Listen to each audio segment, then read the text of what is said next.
நமது ஆண்டவர் இயேசு கிறிஸ்துவுடைய திருப்பெயரால் உங்களுக்கும் உங்கள் குடும்பத்தில் இருக்கிற அனைவருக்கும் அன்பும் சமாதானமும் மகிழ்ச்சியும் உண்டாவதாக. அன்புமிக்கவர்களே, மார்ச் மாதம் 23ஆம் தேதி தாயாம் திரு அவை பொது காலத்தினுடைய 3வது ஞாயிற்றுக்கிழமையை தான் சிறப்பித்துக் கொண்டிருக்கிறது.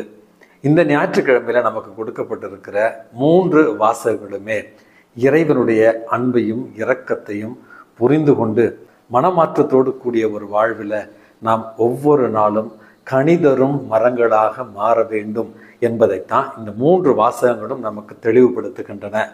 அன்புமிக்கவர்களே, திருத்தந்தை பிரான்சிஸ் அவர்களுடைய உடல்நலத்தை பற்றி பலர் விசாரித்து கொண்டிருந்தார்கள். மருத்துவ குறிப்புகள் எல்லாமே அவர் நலமோடு தேறி வருகிறார். செயற்கை சுவாச கருவிகள் இல்லாமல் அவர் நலமோடு இருக்கிறார் என்று மருத்துவ குறிப்புகள் கூறுகின்றன. ஆகவே அவருக்காக தொடர்ந்து ஜெபிக்க உங்களை அன்போடு அழைக்கின்றேன். அன்புமிக்கவர்களே, இன்றைக்கு நமக்கு கொடுக்கப்பட்டிருக்கிற முதல் வாசகமானது விடுதலை பயண நூல் 3வது அதிகாரத்திலிருந்து மோசேவினுடைய அழைப்பு, அவர் கடவுளை எப்படி எதிர்கொண்டார் என்கிற ஒரு அழகான செய்தி தான் கொடுக்கப்பட்டிருக்கிறது. நமக்கு கொடுக்கப்பட்டிருக்கிற திருப்பாடல் 103 இறைவன் அன்பும் இரக்கமுமாக இருக்கிறார். ஆகவே அவர் நம்மை தண்டிப்பதற்கு காலம் தாழ்த்துகிறவர், மன்னிப்பதில் மிக விரைவாக செயல்படுகிறவர். அவரிடத்துல நாம் செல்லுகிற நேரத்தில் கனிவோடும் அன்போடும் இரக்கத்தோடும் நம்மை மன்னித்து ஏற்றுக்கொள்வார் என்கிற ஒரு செய்தியைத்தான் இன்றைய பதிலுரை பாடலாக இன்றைக்கு நம்ம வாசிக்க இருக்கிறோம். அன்புமிக்கவர்களே, இன்றைக்கு நமக்கு கொடுக்கப்பட்டிருக்கிற 2வது வாசகம் திருத்தூதர் பவுல் கொரிந்தியருக்கு எழுதிய முதல் திருமுகத்திலிருந்து எடுக்கப்பட்டிருக்கிறது. அந்த வாசகத்துல இஸ்ரேல் மக்களை இறைவன் வழிநடத்திய பொழுது, அவர்கள் மீது பேரன்போடு அவர் அன்பு காட்டிய பொழுது, மன்னாவை பொழிய செய்த பொழுது, பகல் நேரத்துல மேக தூண்களாய் அவர்களோடு பயணம் செய்து அவர்களை செங்கடலை கடக்க செய்து அதன் வழியாய் அவர்களுக்கான திருமுழுக்கை கொடுத்து அவர்களை அவர் பாதுகாத்தாலும் பராமரித்தாலும் அவர்கள் என்னவோ கீழ்ப்படியாமல் வேற்று தெய்வங்களை நாடி சிலை வழிபாடு மூலமாக கடவுளுக்கு துரோகத்தை செய்தார்கள், பாவ இயல்போடு வாழ்ந்தார்கள். நாம் அப்படிப்பட்ட பாவ இயல்போடு வாழக்கூடாது. இந்த உலகத்தனமான சிலை வழிபாடுகளுக்கு அடிமைகளாகாமல் இயேசுவினுடைய அன்பை ஏற்றுக்கொண்டு இயேசுவினுடைய தூய இரத்தத்தால் கழுவு பெற்றவர்களாக நாம் மீட்பு பெற வேண்டும் என்பதை 2வது வாசகம் நமக்கு தெளிவுபடுத்துகிறது. 3வது வாசகம் என்பது லூக்கா நற்செய்தி 13வது அதிகாரத்திலிருந்து நமக்கு கொடுக்கப்பட்டிருக்கிறது. அன்புமிக்கவர்களே, இதுல மன மாற்றத்திற்கான அழைப்பு தான் முதல் செய்தியாக நமக்கு கொடுக்கப்பட்டிருக்கிறது. 2வது செய்தி என்பது இந்த உலகத்துல இறைவன் நமக்கு வாழ்வையும் வாழ்க்கையில் இருக்கிற அனைத்து வளங்களையும் கொடுத்திருப்பது நிலை வாழ்வை பெற்றுக்கொள்ள, நிறை வாழ்வை பெற்றுக்கொள்ள. இந்த வாழ்வை பயன்படுத்தி இதை 2ஐயுமே நாம் பெற்றுக்கொள்ளவில்லை என்றால் கனிதராத மரங்களாக நம்மை இறைவன் தரித்து விடுவார், வெட்டி விடுவார். ஆகவே நாம் அழிக்கப்படுவோம். ஆகவே கனிதரும் மரங்களாக மாற வேண்டும் என்பதைத்தான் நற்செய்தி வாசகம் நமக்கு தெளிவுபடுத்துகிறது. அப்படி என்றால் இந்த முதல் வாசகத்தை நம்ம புரிந்து கொள்ள முயற்சி செய்கிற பொழுது, அன்புமிக்கவர்களே, நம்ம எல்லோருக்குமே தெரியும், மோசே ஒரு எபிரேயராக பிறந்து எகிப்துல ஒரு இளவரசராக வளர்க்கப்பட்டவர். மோசே வாழ்ந்தது மொத்தம் 120 ஆண்டுகள் என்று சொல்லுகிறார்கள். முதல் 40 ஆண்டு அவர் எகிப்துல ஒரு இளவரசராக தத்தெடுக்கப்பட்டு வளர்க்கப்படுகிறார்.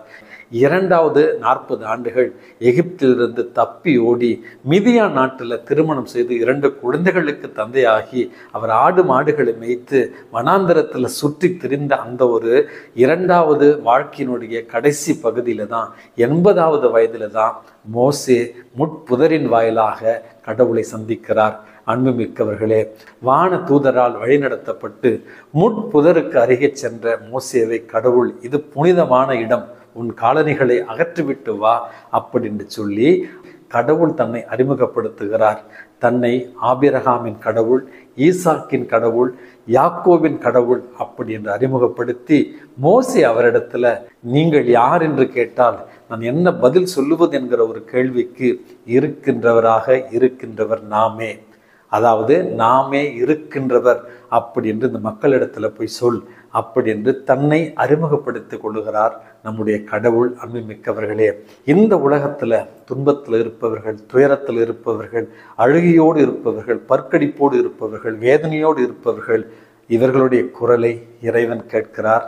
அவர்களை மீட்கும் பொருட்டு அவரே இறங்கி வருகிறார் என்பதைத்தான் இன்றைய முதல் வாசகம் நமக்கு சொல்லுகிறது.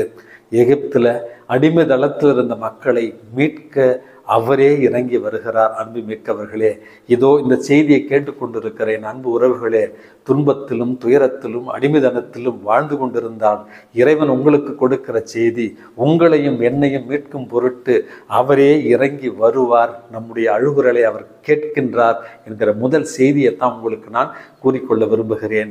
இரண்டாவது ஒரு செய்தியாக, இன்றைக்கு அந்த மக்களை மீட்பதற்காக மோசேவை இறைவன் அழைக்கிறார்.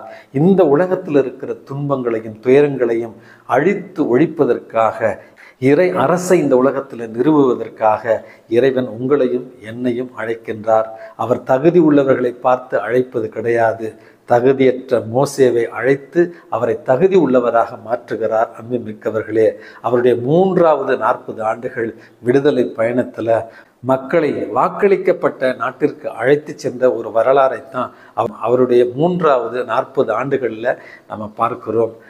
கடைசியில் நல்ல வலு உள்ளவராய் நல்ல கூர்மையான பார்வையோடு இருந்த மோசே கடவுளால் அடக்கம் செய்யப்பட்டார்.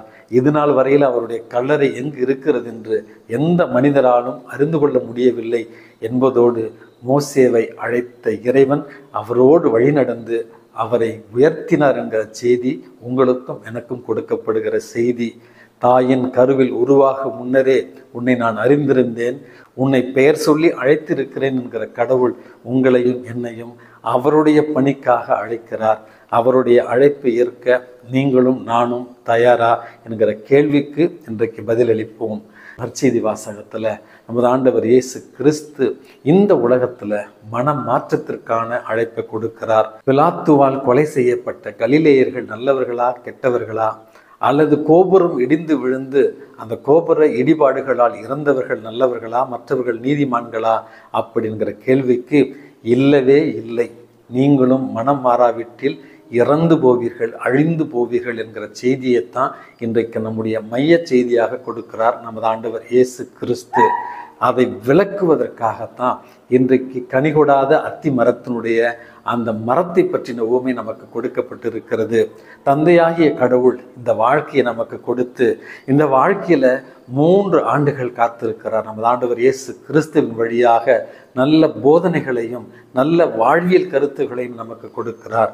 ஆனால் 3 ஆண்டுகளுக்கு பிறகு கனிதராத அந்த மரத்தை அவர் வெட்டிவிட எத்தனிக்கிற நேரத்தில், முடிவு செய்கிற நேரத்தில் நம்முடைய மீட்பர் நமது ஆண்டவர் இயேசு கிறிஸ்து தந்தையாகிய கடவுளிடத்தில் நமக்காக பரிந்து பேசி இன்னும் ஒரு வாய்ப்பை பெற்று தருகிறார். அன்புமிக்கவர்களே, இன்னும் ஒரு வாய்ப்பு கொடுங்கள், இந்த ஆண்டிலும் இது பலன் தரவில்லை என்றால் அதற்கு பிறகு நீங்கள் முடிவெடுக்கலாம் என்று சொல்லுவதன் மூலமாக நமது ஆண்டவர் இயேசு கிறிஸ்து இன்றைக்கு நமக்கு மற்றும் ஒரு வாழ்வை, மறு வாழ்வை, மனமாற்றத்திற்கான வாய்ப்பை இன்றைக்கு தருகிறார்.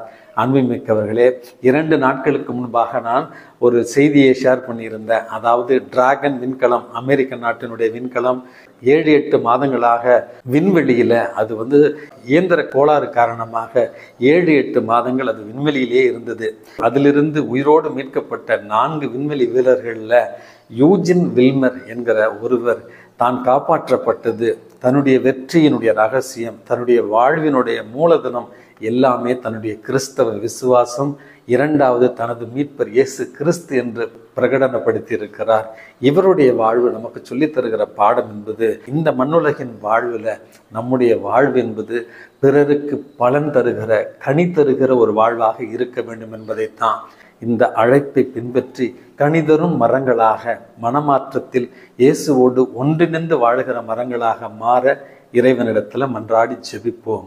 எல்லாம் வல்ல இறைவன் தந்தை, மகன், தூய ஆவி உங்களையும் உங்கள் குடும்பத்தில் இருக்கிற அனைவரையும் நிறைவாக ஆசீர்வதித்து பாதுகாத்து வழி நடத்துவாராக.